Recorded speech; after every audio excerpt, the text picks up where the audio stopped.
You're listening to Two Bobs, conversations on the art of creative entrepreneurship with David C. Baker and Blair Enns.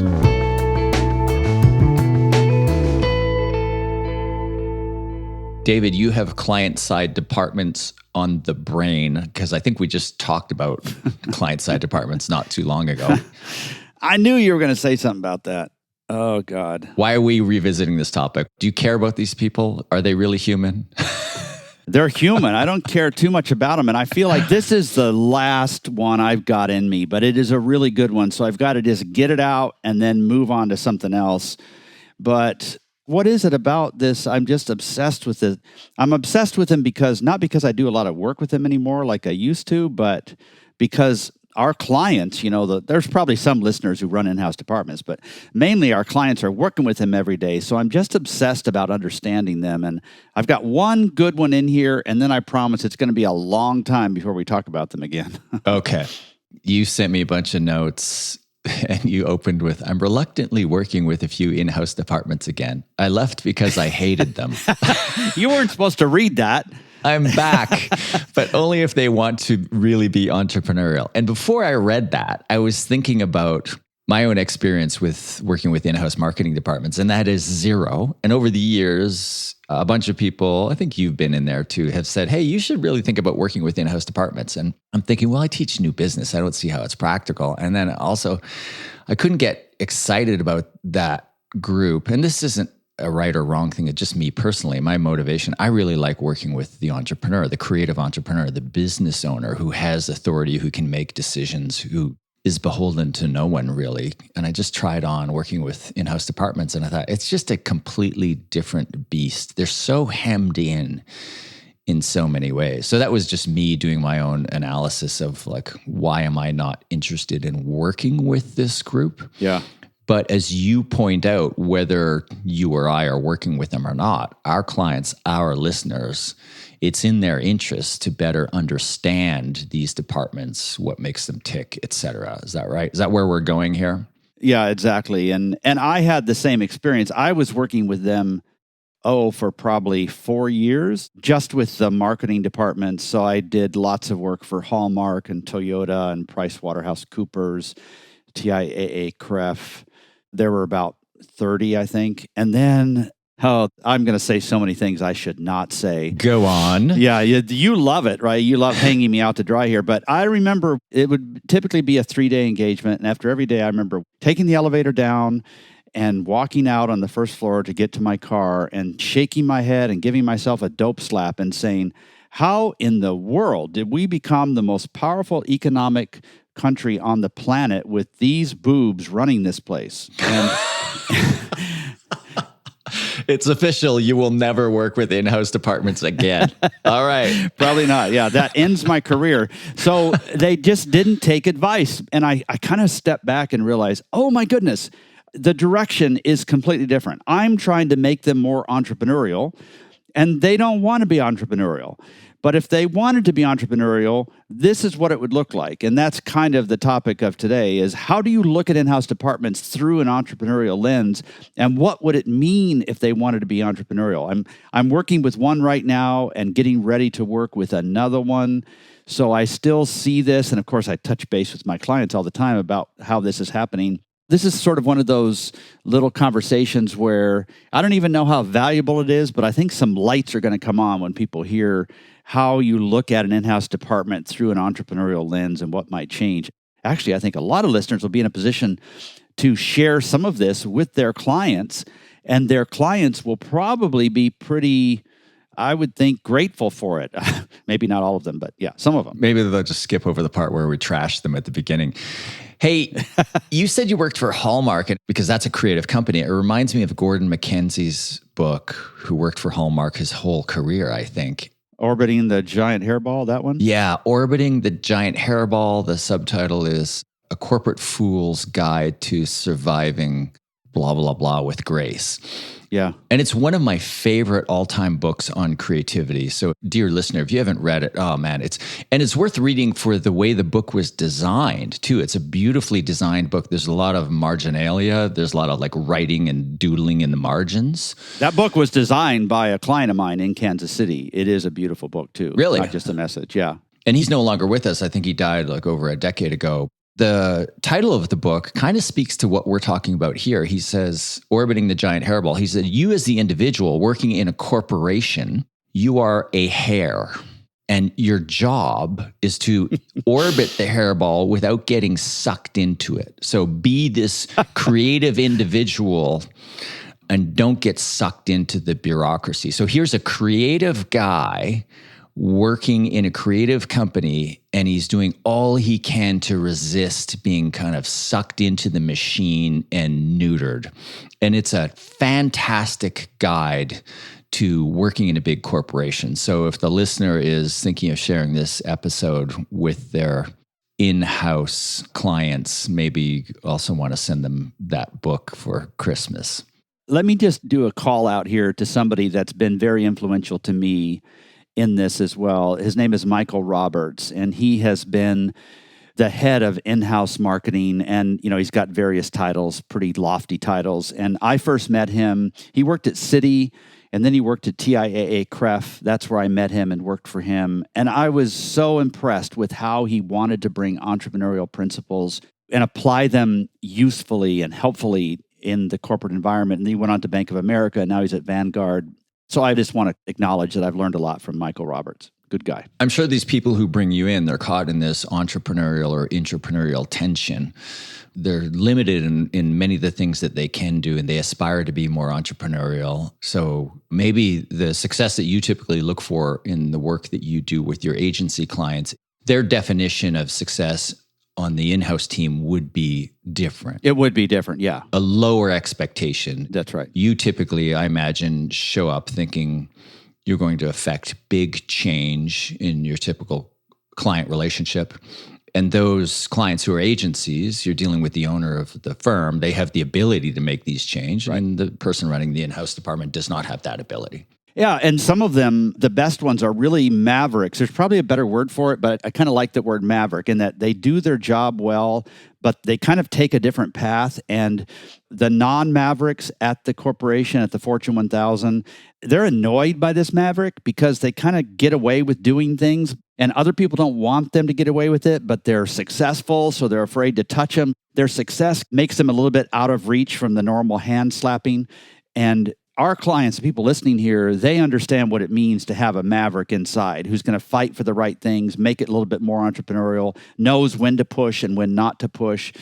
If somebody's listening to this that wants to make changes internally, they're going to have sort of a maverick mentality. And I would be really happy if they just listen to this and they think a little bit differently from now on, and they find little ways to slowly turn the screws and move it around. Because even though, that statement I made about how in the world did we become this country and so on, and that's true of other countries too, the fact is that they're very, very successful. So my dissatisfaction with how they run things is almost immaterial because the results speak for themselves. But I look at it and I think, oh, this could really be so much better. And I don't know if I'm right, frankly. Yeah, and you might not be, right? And it's really, at the end of the day, is the client getting what they want. So you just basically elucidated the premise of the book, Orbiting the Giant Hairball, and this idea of how do you be a maverick, but not so much of a maverick that you get kind of rejected completely. You stay in orbit. You don't get sucked in. You don't get rejected. You kind of stay in orbit.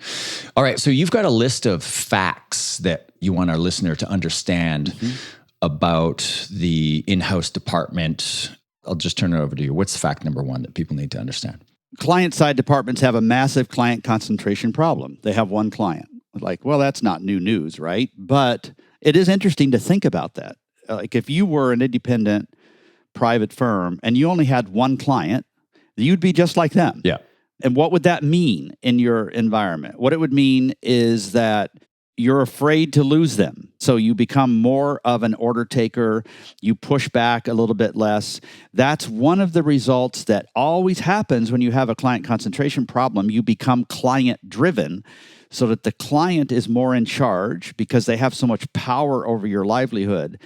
And in an in-house department, they have a client concentration problem. Like, not news, but it's interesting to think about it that way. And just like inevitably, it would turn an entrepreneurial firm into more of an order taker rather than a strategic thinker, the same thing tends to happen. That's where the weaker kids get thrown off the merry-go-round. Oh, God, some really bad stories here.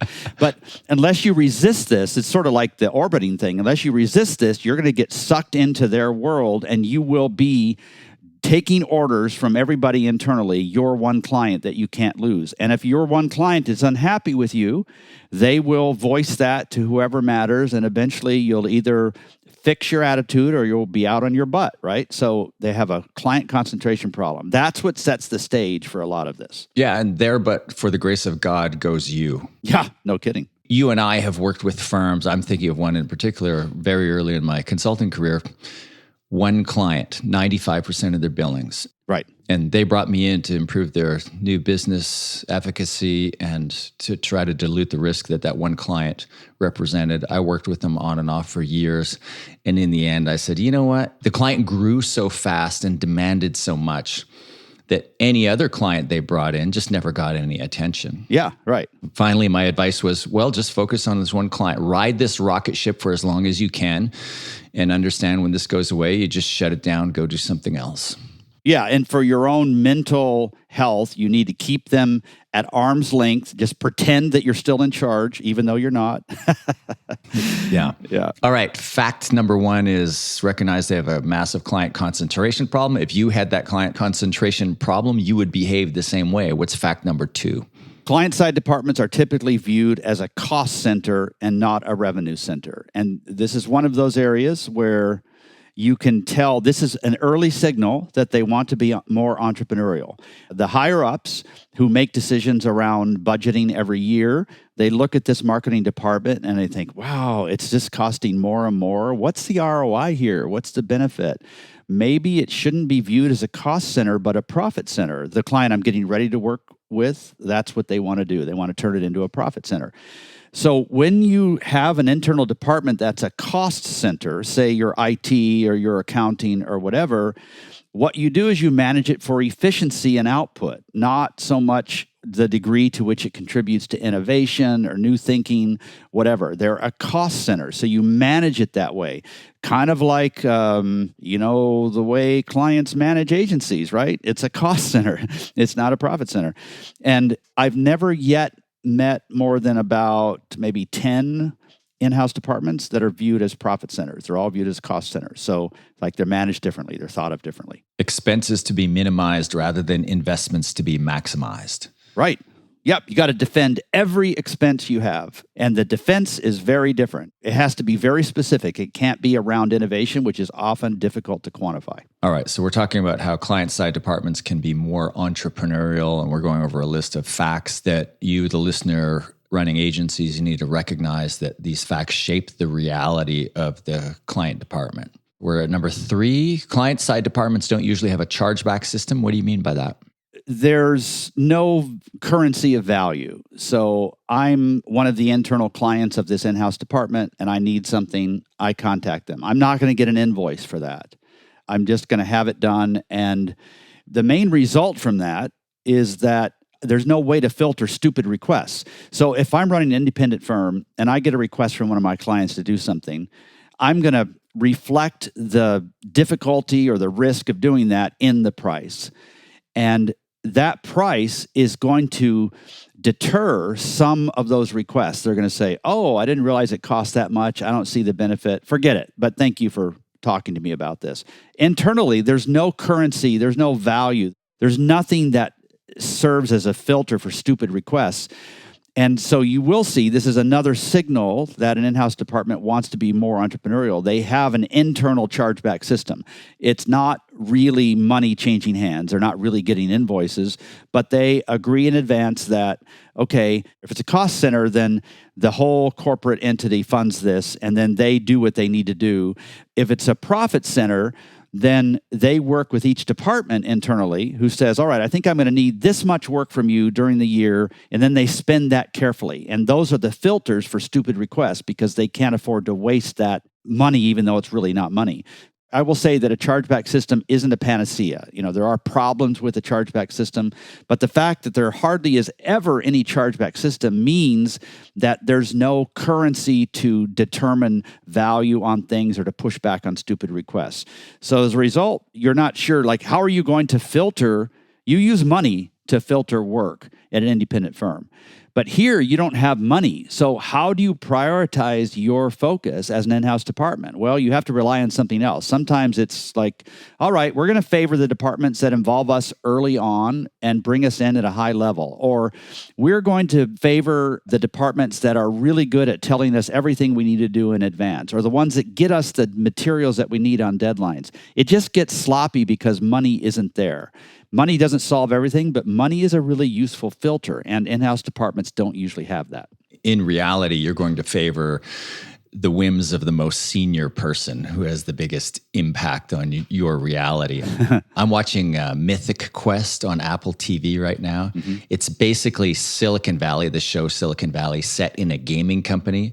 And there's so many examples of this where the founder, I think his title is creative director, of him going to the in-house department with all these ludicrous requests and this lack of chargeback system. Yeah, there's no filtering mechanism that says, do this, don't do this, prioritize that, et cetera. So you're just at the whims of these more senior people. Right. You're listening to Two Bobs, conversations on the art of creative entrepreneurship. Your hosts are David C. Baker, author, speaker, and advisor to owners of expert firms, and Blair Enns of Win Without Pitching, the sales training and coaching program for creative entrepreneurs. For more information, go to twobobs.com. If you find this podcast helpful, please help us by telling a friend and rating us on iTunes. Thank you.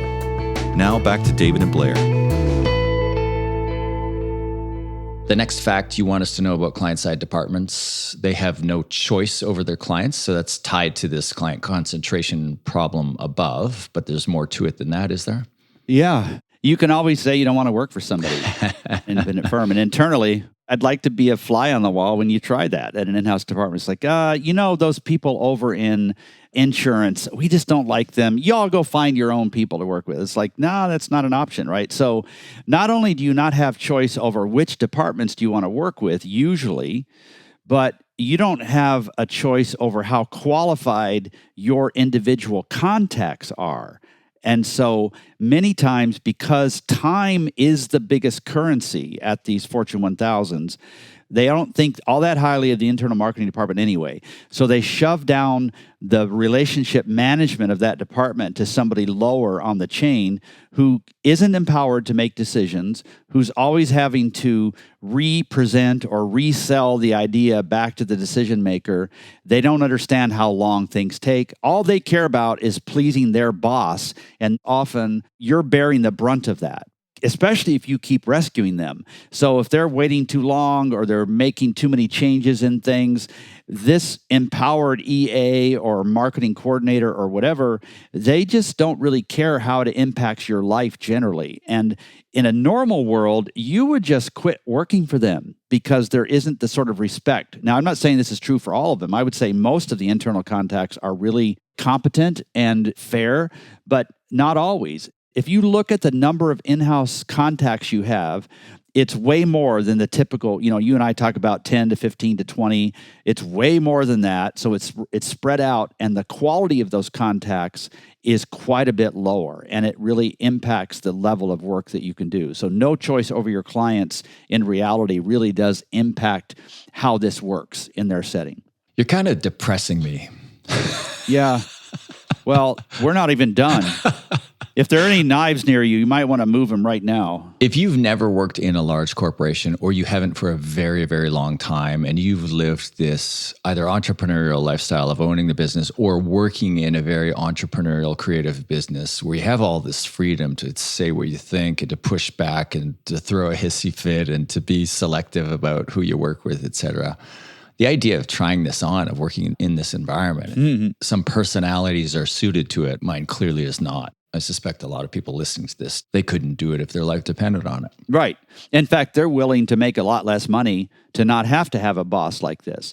But it's really partly a fit, right? The entrepreneur really resists those sort of normal, usual ways of working, the things that almost all humans normally do. But if you're working in an in-house department and you're listening to this, you're just smirking at this. You're thinking, it's not that bad. What are you talking about? And it's just a different outlook and a perspective, and you're willing to work within that environment because of the other things that are really good about it. I'm not just trying to basically spit all over in-house departments, but I am saying that they are very different than entrepreneurial environments, and this is what it means. Gotcha. I keep seeing scenes from Office Space. Yeah, right. Not now, Lumberg. I'm kind of busy playing Tetris. All right. Your next fact that you want us to understand about client-side departments is an interesting one. You say they're founded nearly always on the wrong premise. What do you mean by that? Well, this came up very early in my career because the impetus for when I was asked to work with new departments almost always came because there was some scuttlebutt about how expensive this cost center was. And the cost center was very busy. They needed more people, or they needed more space or more equipment or whatever. And they were faced with this difficult moment in time where they had to defend their existence. And so they would come to me and say, hey, can you help prepare a document that shows that we are a good financial investment for them? So I tried it. I think I did it about 7 times. And none of those cases demonstrated that it was a good, sound economic decision to have an in-house department. In every case that I measured, it was more expensive for them to have an in-house department than to use really good, highly paid outside independent firms. And because I was just telling them wherever the science led, I just didn't really care where it led. I just wanted to be honest with them. I would tell them that. But then in the same breath, I would say, but it doesn't matter. That's not why an in-house department should exist.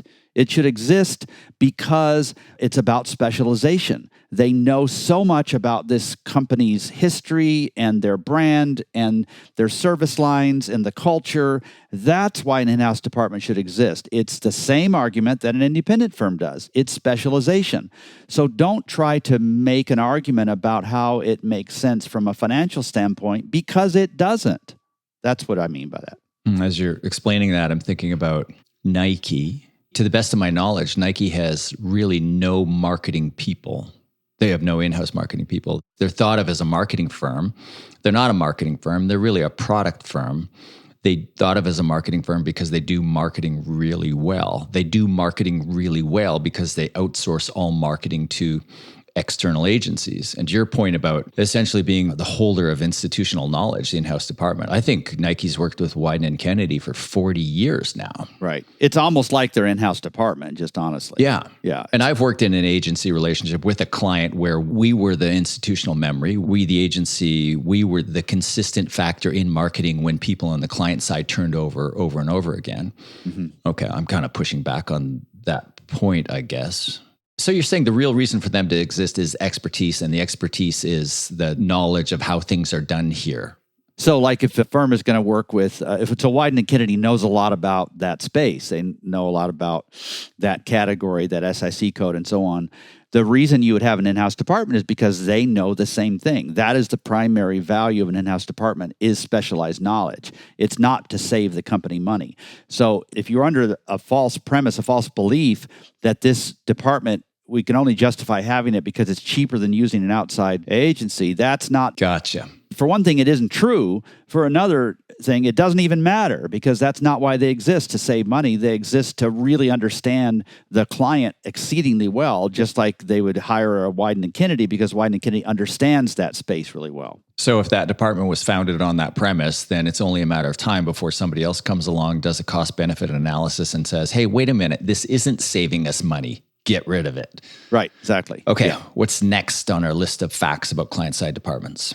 That it's about accessibility, and this isn't as big an issue, but one of the ways that an in-house department slowly becomes more and more valuable over time is this fact that they are very accessible. So you just walk down the hall, you just pick up the phone, you meet somebody in the cafeteria, and over time, you start to slowly believe, even though it's not a good belief, that your value is how accessible you are. You can see how this would spill over to an independent firm where you're kind of on call all the time. Your value is defined in part, not in whole, but in part by the fact that you jump when they need something. And an in-house department will fall into that category invariably, jumping when they need something.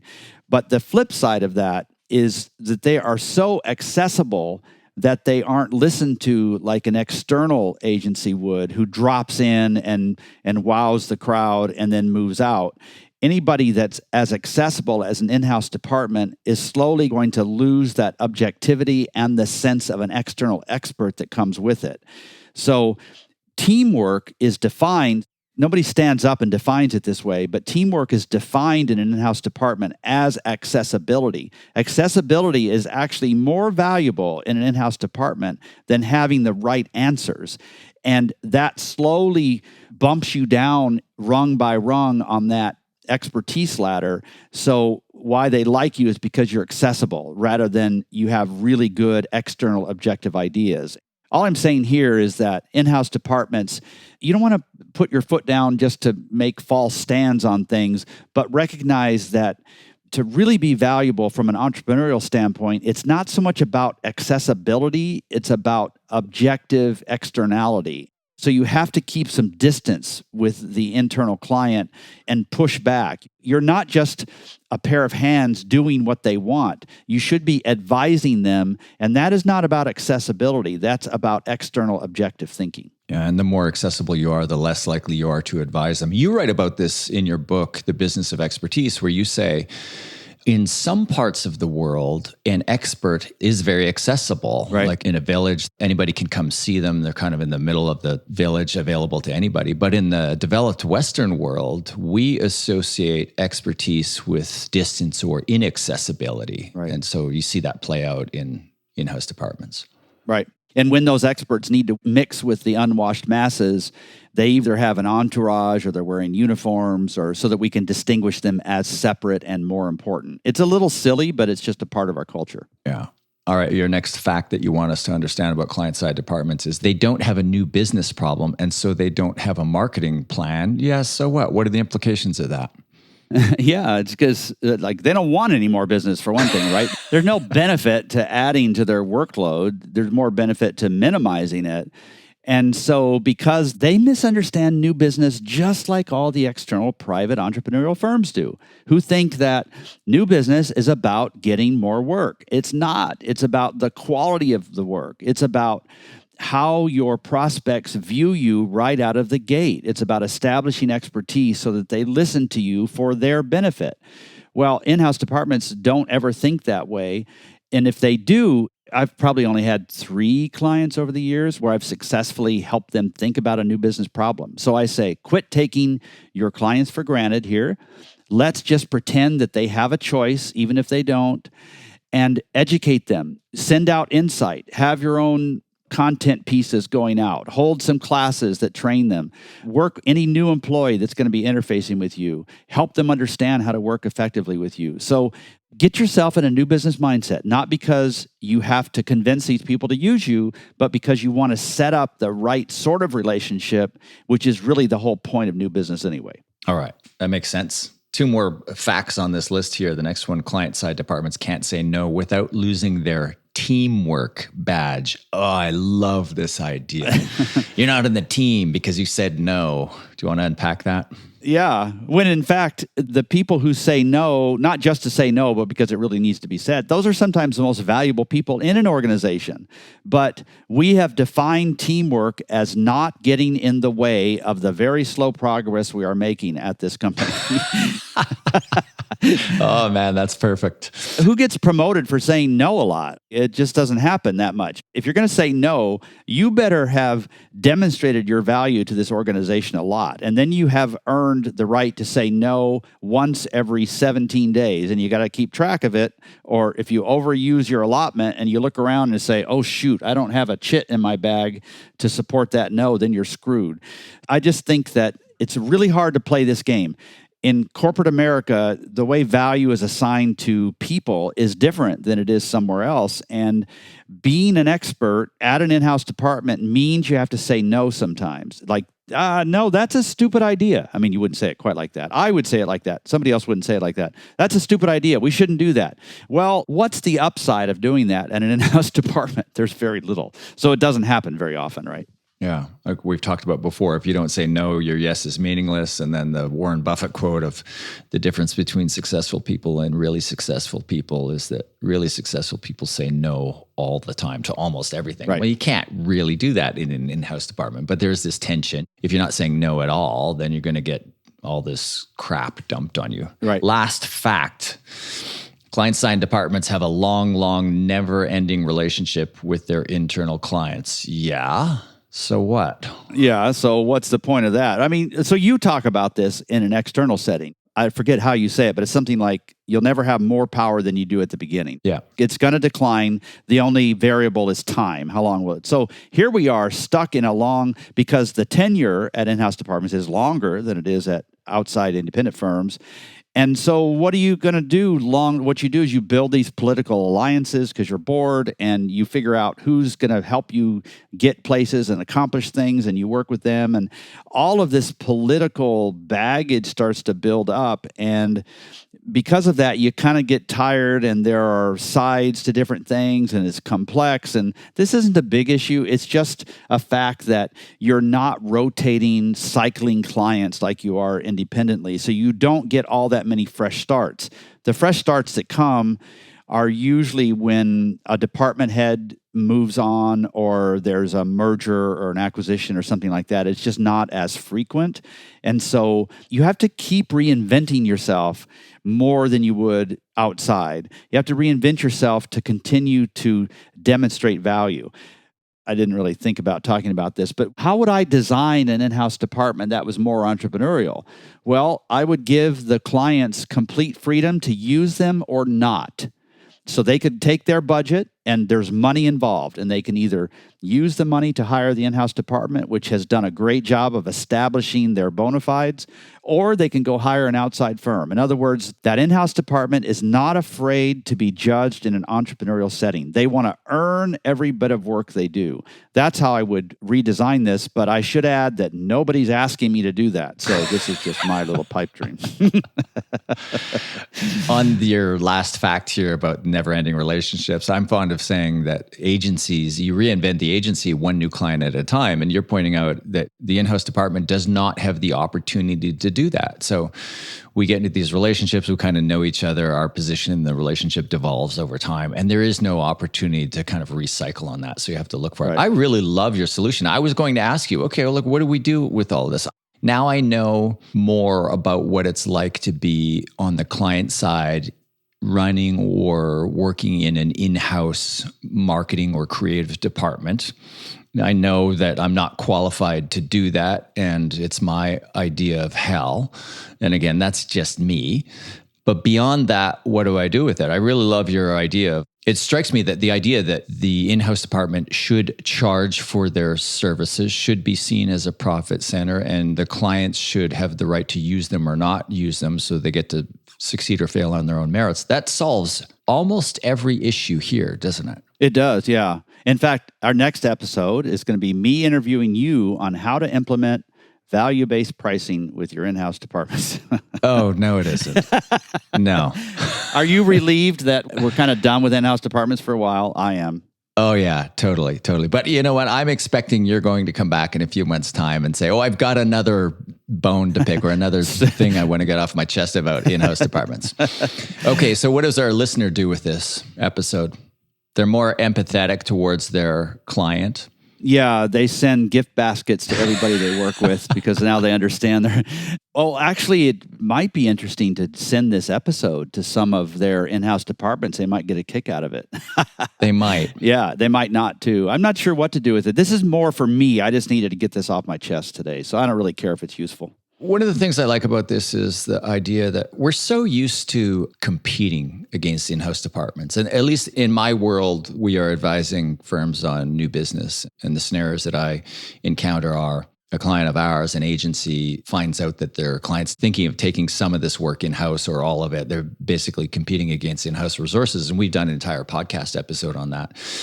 But to me, this just helps me be a little bit more empathetic of the in-house department situation. And if we can see them as our brethren and we can find ways to alleviate some of the challenges that are implied in some of the facts that we've covered, I think we might both be better off.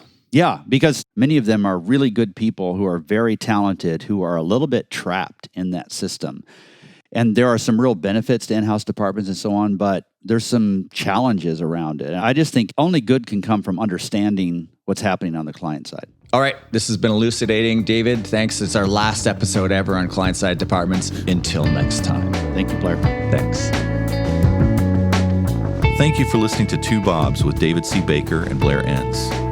Subscribe and learn more at twobobs.com. That's the number 2, BOBS.com.